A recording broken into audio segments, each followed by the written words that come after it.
Welcome back. Mitch Argon here with Calneva Realty. I'm going to share with you some tips on writing winning offers in today's market and in general writing clean offers so you can get your offers accepted more often than not. Stay tuned.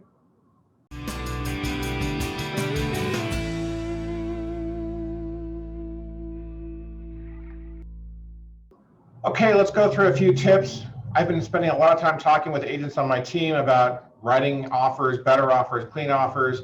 I've been training a lot of newer agents on contracts and best practices and getting a lot of questions about this stuff, so I thought I'd share it with you. We are in crazy times right now, as you probably know. So I broke this out into writing winning offers and clean offers in today's insane market and in any market. And there is no silver bullet in today's market. It's very competitive, as you probably know. So let's just talk about some of the key things you should factor in and really advise your clients on. Best and highest price goes without saying. Many homes are selling it over the list price. So you're going to want to have your client put their best and highest offer forward on the price in order to compete, because they likely will be competing. Just a tip, if you're not in a competitive situation, I would encourage you to have a little bit of discipline and not go offering a crazy number over the asking price. If it's not competitive, the seller may be fine taking the list price, and if there's nobody else around, you may be able to save your client some money in the path of doing that. If you're going to go above the list price, you're going to want to address an appraisal contingency or an appraisal contingency shortfall. Very, very important.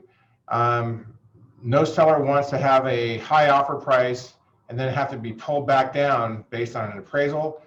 I recently was speaking with an appraiser in Reno, and he told me that 80% of all of the appraisals he's doing are coming in below the purchase price. So you're going to want to address this in the contract to make your offer more competitive.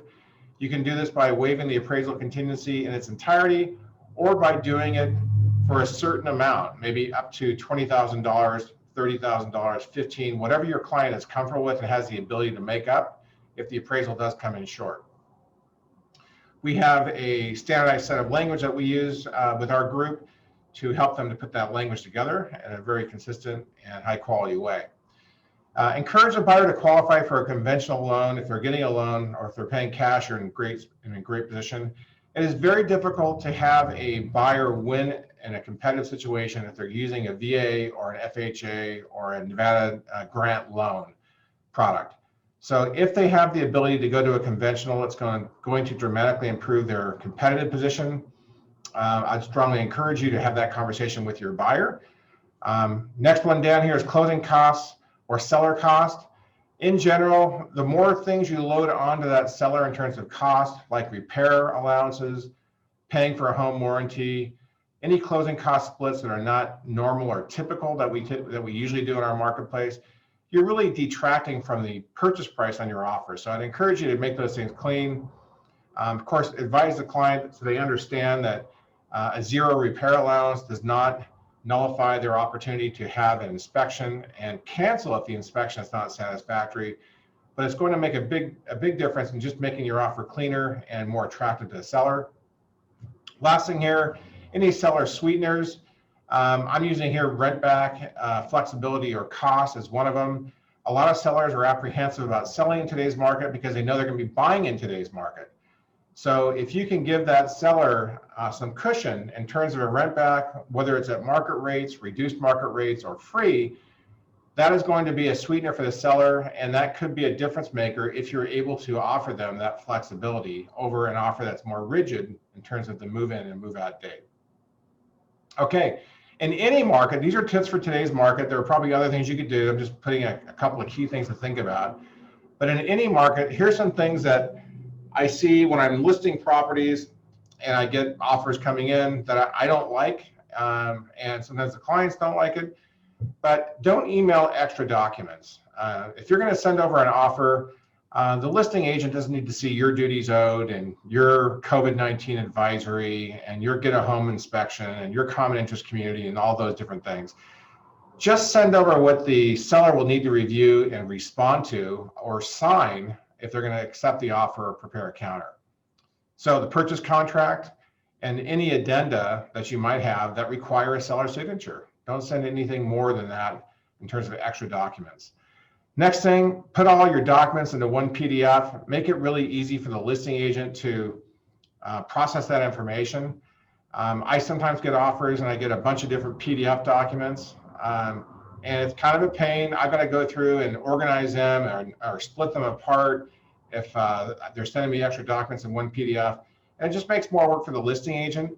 You do want to make this easy for the listing agent because you're representing yourself and your client as being a strong buyer and you as being good to work with. So you should put all your documents into one PDF and make it easy for the listing agent.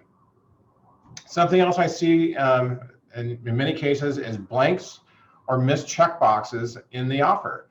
If you miss a checkbox on who's paying for a septic pumping or who's paying for the transfer tax or whatever it might be, what you're really doing is you're going to make the listing agent do some extra work for you to clean that up.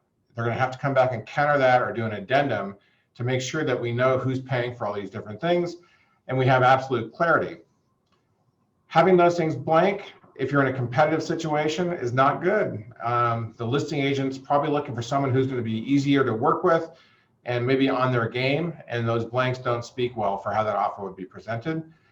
Last thing on here in any market, really, we always want to be sensitive to the expiration time and date on the offer. So I would encourage you to always reach out and talk with the listing agent. Phone call is great, text or email is also fine, but find out from them, when will the seller need to, how much time will the seller need, to be able to receive the offer, review it, and respond. So you don't want to give somebody too much time, but you don't want to give somebody too little time either. And so knowing that dynamic, knowing how rapidly the seller can respond or how slowly the seller can respond, will help you to put an expiration date that is reasonable, but not too much time. Okay, so here's some tips. I hope this is something you can put into practice when you're writing offers, putting your client's best foot forward and making yourself look as best as you can. There are other things you can be doing, of course. This is just a quick sample to give you some things to think about. Hope it's useful. Until next time, we'll see you.